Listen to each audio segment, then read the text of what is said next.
be sure to comment, subscribe, and click the notifications bell.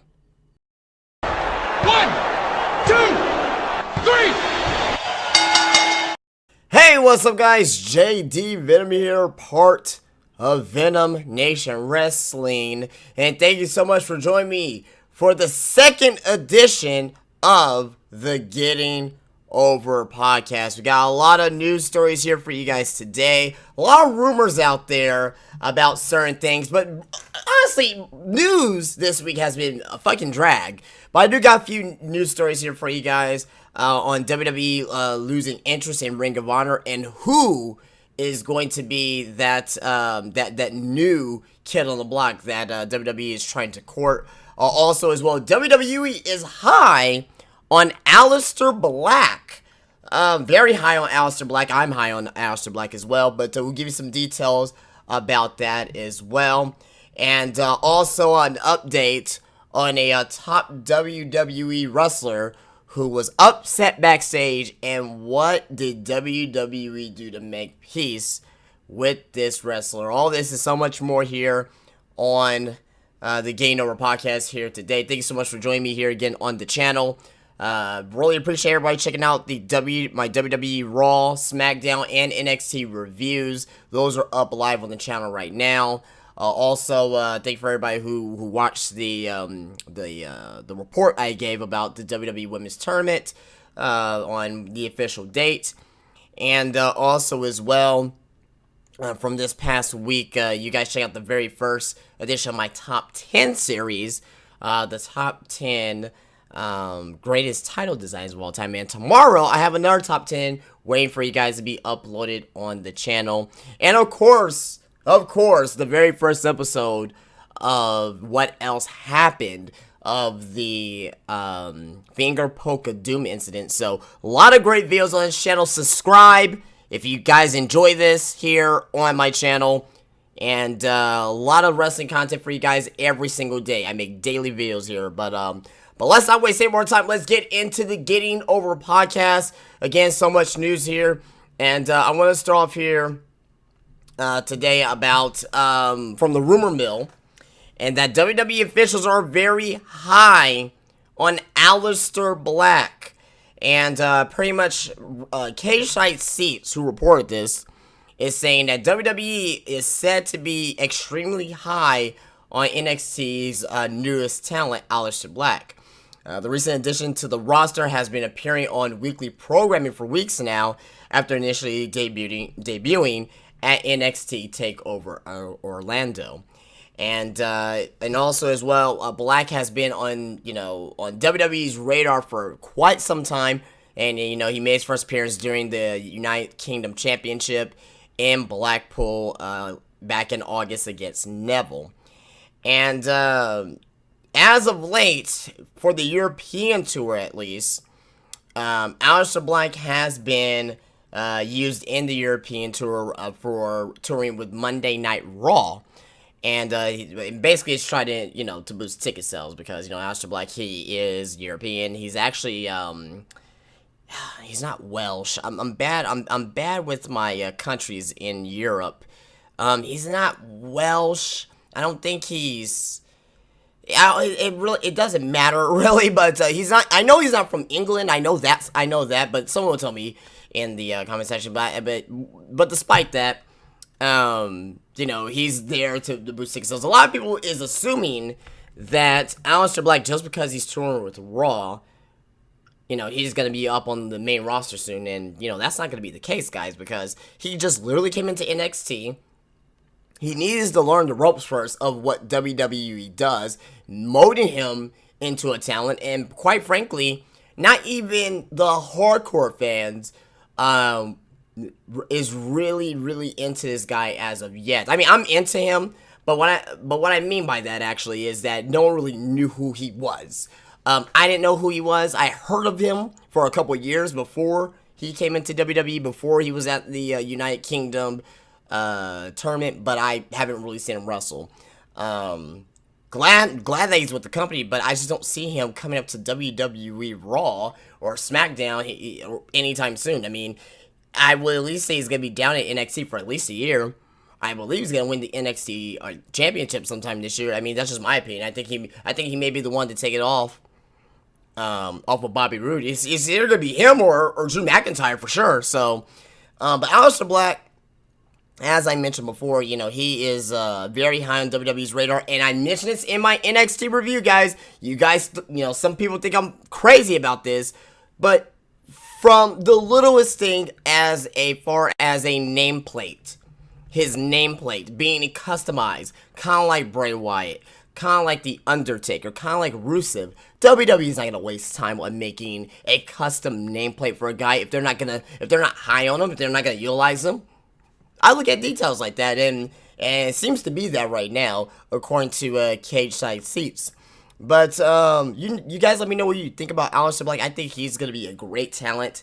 I can't wait to see more from him. I can't wait to see on you know, on the way he's going to be built up at NXT NXT TakeOver Chicago. I'm expecting him to have a match at TakeOver Chicago, but I just want to see on how he's built up over the next few months, and to see when he finally wins that NXT championship, if he's gonna be that guy where he's on a level of a Finn Balor, where he's on the level of a Shinsuke Nakamura, and you know, and a lot of people are getting really amped up and really hyped because just because he's touring with Raw. I mean, all NXT talents were touring with you know, Raw or Smackdown at some point in time. Finn Balor was touring with Raw before he came up. You know, Nia Jax had a few matches on down, you know, touring with Raw. Bailey. I mean, so it happens. You know what I mean? It happens, and again, I don't really suspect anything from this article from here that he's gonna be coming up to Raw anytime soon. Give him a year, see how he goes, and win the NXT championship, then bring him up. But let me know what you guys think about this particular news story down in the comment section there. So, going on to our next story here, I got an article here for you guys, and this is coming from, and I got a few from Wrestling News World. Actually, I got two of them here. And one is on WWE, who, like, they were interested in Ring of Honor. Obviously, we know now that WWE is no longer interested in Ring of Honor as far as buying them out. But WWE and Vince McMahon and Triple H are in agreement that they want to look into buying out Progress Wrestling over in the UK. And again, this is coming from Wrestling News World. I'll read the article here.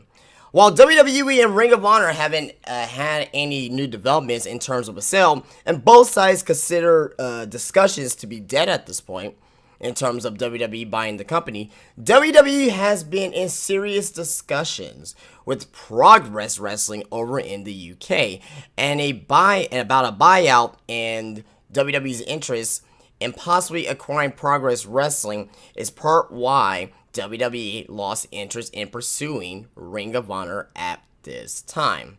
WWE is already financially assisting Progress, and while no sale is imminent, a framework is being worked out where WWE will have the right to buy the company in the future at a prepaid determined price if WWE's assistance ever reaches a certain point.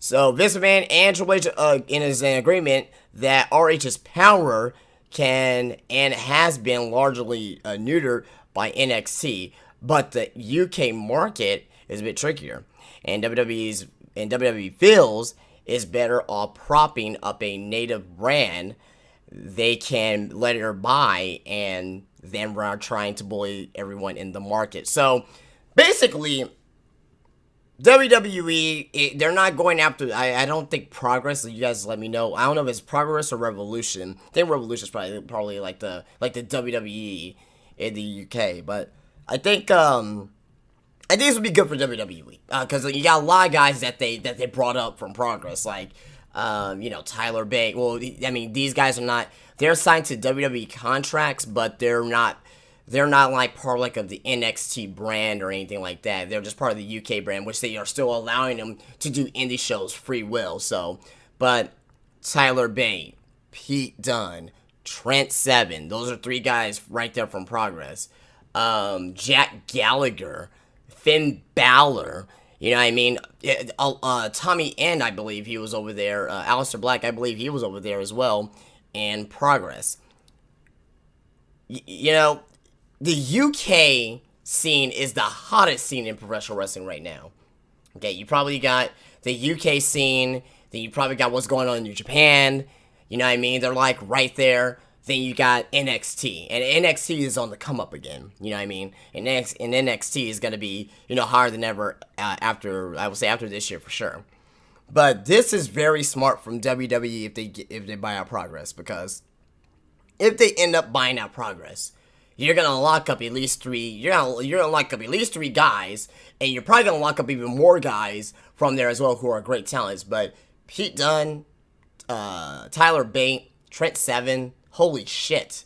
You know what I mean? Holy shit. And just the fact that they're basically, you know, basically almost under WWE's control because of the whole UK tournament and the whole UK show that's going to be coming out, you know, this month, I believe. This month or next month, where we're actually going to start seeing some shows on the WWE Network. But, you know, this will be great. In my opinion, this will be great for WWE if they buy out Progress Wrestling. So, I really truly think that just the talent that's down there, the people who are involved with this as well with Progress, there's a lot of guys over there that is numerously talented, and I'll already name a lot of guys who came from there as well. It's just gonna be a gold mine from WWE, and WWE. You know, they want to take over the world, so, you know, they already took over the United States, so, alright, let's start taking over the UK, let's start taking over India, Japan, we're gonna be coming after you soon, alright, let's go to China, okay, Australia, okay, you know what I mean, like, you know, okay, Italy, like, just be taking over all over the world, and that's what WWE wants to do. I mean, they want to be the number one, they want to be the only wrestling company in the world, just WWE, you know what I mean, you know, I don't want that. I mean, it's bad for business. I mean, obviously, you know, we lost the territories due to Vince. Triple H has that same philosophy too. So this could hurt the business. I mean, this will. I won't say it could. It will hurt the business if WWE becomes the only wrestling company in the world. Yeah, I mean, it would just destroy it. There'll be no wrestling business at that point. It'll just be sports entertainment. We wouldn't know anything. But that would never happen. That will never ever happen. At least not in our lifetimes. That would never happen. But interesting story there, and let me know what you think about that down in the comments. On to our next story here, and this is the other one that I was talking about here that I was debating on going with, but we're going to talk about this one here next. An update on Bray Wyatt. Bray Wyatt on why he was upset being on Smackdown, and why he was, you know, and what did WWE do to make peace with Bray Wyatt? Well, let's give it a read here. This is from Wrestling News World, from their premium service. While there has been a lot of tension with WWE and Bray Wyatt since WrestleMania weekend, when Bray missed promotional events after finding out he was losing, things have finally been smoothed over. Wyatt has originally promised that he'll win the title back from Randy Orton before a last-minute decision was made to send Wyatt to Raw instead of AJ Styles. Wow. As a result, the non-title win at Payback was a peace offering, and Wyatt has been a lot happier on Raw than he was on SmackDown. Oh my fucking god. What, like, okay. SmackDown has clearly been the better show. And Bray Wyatt won his first WWE championship since he's been on SmackDown. SmackDown utilized Bray Wyatt the best that he's ever been utilized in his WWE career. Why would you be unhappy when you're getting the best run of your career on a show that was utilizing you well? You go to Raw, so far so good with you, but it's only been a month. If that, I don't even think it's been about a month, actually. And I just don't see this ending well for Bray Wyatt. I don't see Bray Wyatt winning the fucking Universal Championship. I don't. I mean, at least I don't see it this year. maybe next year, but I don't see 2017 Bray Wyatt win the Universal Championship. I got guys like Finn Balor, Seth Rollins, Roman Reigns, Braun Strowman. You know what I mean? Those 4 right there. Samoa Joe. Oh my God, Samoa Joe. Those 5 right there. You see these 5 right there? Those 5 right there, I would guarantee you will win the Universal Championship. I will say 3 out of those 5 will win the Universal Championship before Bray Wyatt wins a Universal Championship. So I don't understand why he feels this way. I mean, I know. Looking on the surface, oh man, SmackDown's a better show. Management seems better, but hey, maybe there's something on Raw. Maybe there's something backstage. Somebody rubbed him the wrong way. One of the agents probably rubbed him the wrong way. We don't know. We don't know if Shane, and Bray Wyatt has some type of, disagreements or anything of that nature. Because we know that Shane he's Shane or possibly Triple H, I would say. I don't know why I'm saying Shane. I know Shane has a little bit of influence on SmackDown as well. He didn't come back just to be a fucking, just a fucking commissioner, you know what I mean? He's a fucking big man. I'm pretty sure he has some fucking insane power. But I don't know if it has anything to do with Shane. I don't know if it has anything to do with Triple H, because Triple H is the one who's really running the ship on SmackDown. I don't know if it's one of the road agents. I don't know if it's somebody from fucking the fucking cleaning lady that cleans all the cleans the tour buses, that cleans or sets up reservations for the hotels. I don't know if it's somebody from catering. I don't know. We don't know. But apparently Bray Wyatt was not happy on SmackDown. Back to the article here. It says, in the past, Wyatt has always had a reputation for being very agreeable and easy to work with, which often can result in talent being taken for granted. While Wyatt risks being buried due to the WrestleMania weekend temper tantrum, with the split rosters being so thin right now, it ended up paying off, and Vince McMahon has made it known that Wyatt needs to be better protected going forward. So if Vince wants to further protect Bray Wyatt going forward, I'm all up for it. I mean, if this is if that's really his thought, kudos to Vince. Don't really say that much often, but if he wants to protect Bray Wyatt, kudos to him. Now, how are they going to protect him?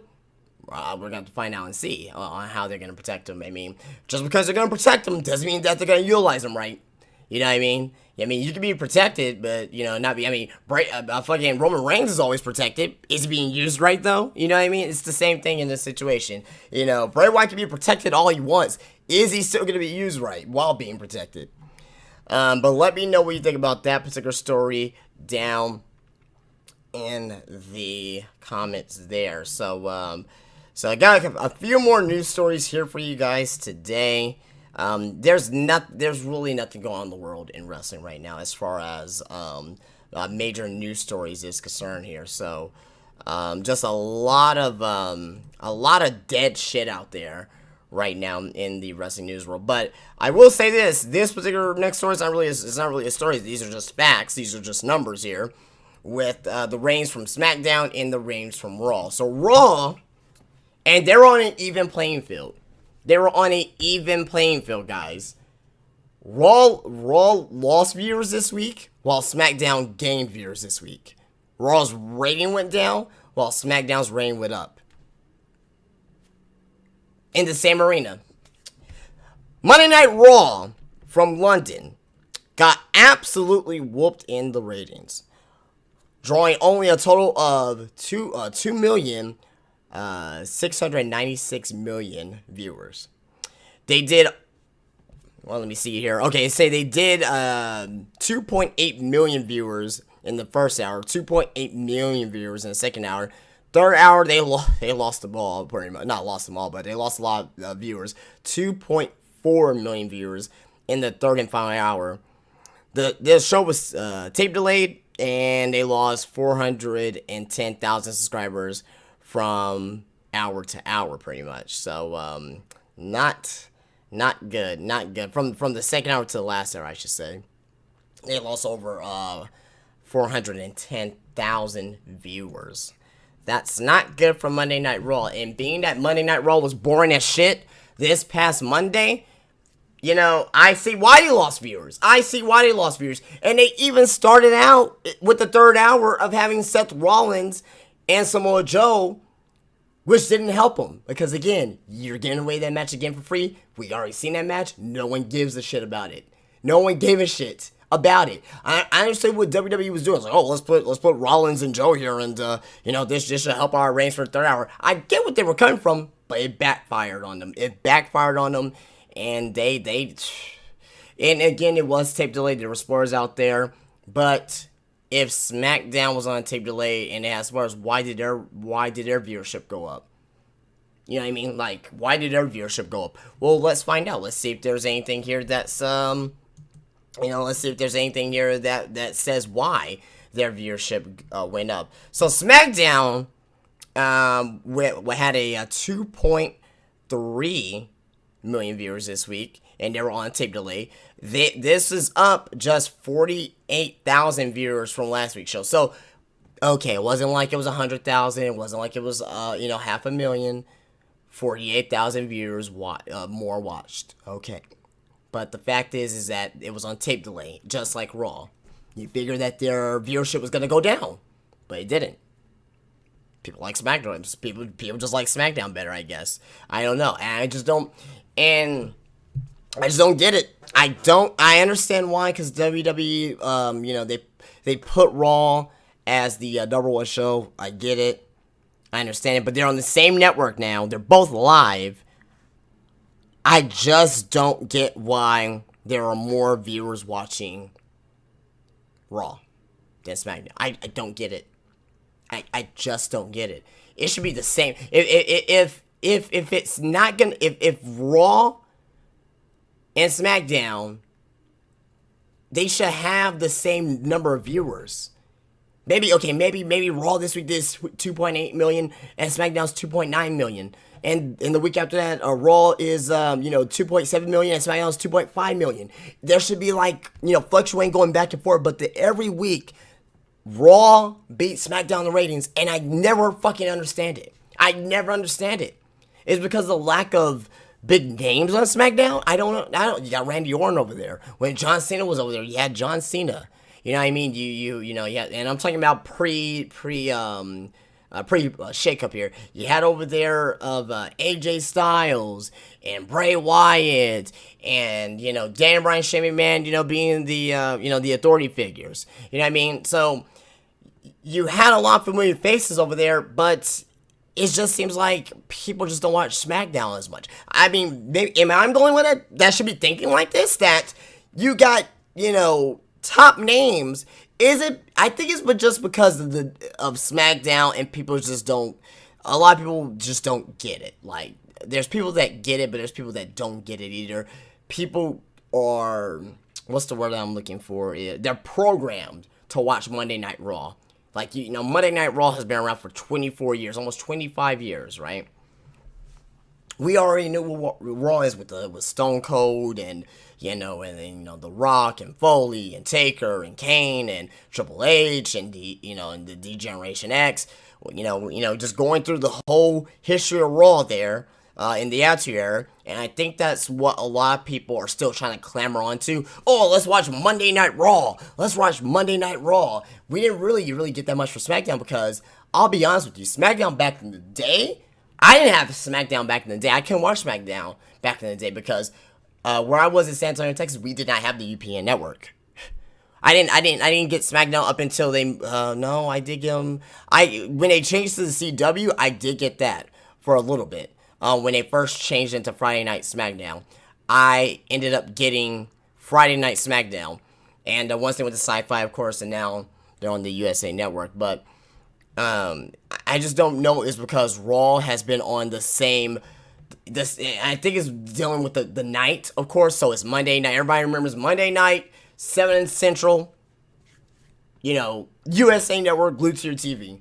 You know what I mean? It was on Spike TV for a few years and came back to USA Network. And I think that's what it is. I think it's just because of the routine of Monday night, 7 o'clock or 8 o'clock if you're in the East Coast, or wherever time it starts in the West Coast. I think that's what it is. And I think that's where people just, they're just, again, they're programmed. They're programmed to, knowing that Monday Night Raw is on at that time. I'm glued to the TV, right if the show sucks or doesn't suck. There's people like me that does that too. So, I think it's because of what people are accustomed to, and just the routine that we have. Kind of like Monday Night Football. Everybody knows that Monday Night Football is, on, now they're on ESPN, but it used to be on ABC. ABC, 7 o'clock. Monday Night Football. Jets versus Dolphins. You know what I mean? So, I think that's what it is. You guys let me know what you think about that particular news story down in the comments there. Before we get into our next news story here, it's not really much of a news story here, just more of a something that happened to two people here. But let's get into our boy of the week. Boy of the week and Bay of the week. My boy of the week is Shinsuke Nakamura, and the reason why I'm saying Shinsuke Nakamura is simply because that Shinsuke Nakamura, he's over his shit. Anywhere he goes, whether it's in London, whether it's in the United States, it can be in fucking Bone Jack, Mississippi, if that's a real city. He's over his shit, and finally we saw him being utilized with some type of physical altercation for the first time ever on the main roster against Dolph Ziggler, and they're going to be facing against each other at, I was going to say, for some reason, I was going to say, Survivor Series for some reason, but at Backlash. Why am I thinking about, is it November already? That's a Survivor Series. Who's going to survive? No, at Backlash. And just everything's being built up around Shinsuke Nakamura right now. Like, the pay-per-views, they should have Shinsuke Nakamura main event at this fucking point. Like, that'll be pretty cool. I think, I wouldn't put it past WWE to have Shinsuke Nakamura debut at Backlash. That's being pushed if there ever was one. On his first pay-per-view being a main event there. But Shinsuke Nakamura is my boy of the week. You leave your boys of the week down in the comment section there. And my Bay of the Week is Nikki Cross. Nikki Cross being Bay of the Week here because her fucking sit-down interview on NXT was fucking amazing. And she is fucking amazing. She's legitimately psychotic. And she's hot as shit too. Nikki Cross. Like, if you look at some of her pictures that's not Sandy-like, she's hot as shit. I'm just saying. You know what I mean? She's not top 5 bays or anything like that, but, there's top 10 bays, she might be, like, number 9, number 10. You know what I mean? And even like, you can kind of see her when you see her face and whatnot. Like, when she's like, oh, she looks kind of hot in a very rugged, slimy kind of way. But Nikki Cross with a great segment on NXT, very short segment. Her very short interview gets her to become Bay of the Week. And also as well, guys, I brought this up last week that I'm going to be doing this here on the podcast. This week in wrestling, and this week in wrestling takes us to In Your House, the very first In Your House on May the 14th. So 3 days from now, or actually 2 days from now, it'll be the 14th here. May the 14th, 1995 from Syracuse, New York, the very first In Your House. And, this was at a drawing of 7,000 people. This is 1995, guys. 1995, where wrestling was in the fucking can. The fucking pay-per-view rating was a 0.8 rating for this pay-per-view. We saw a lot of the new generation era.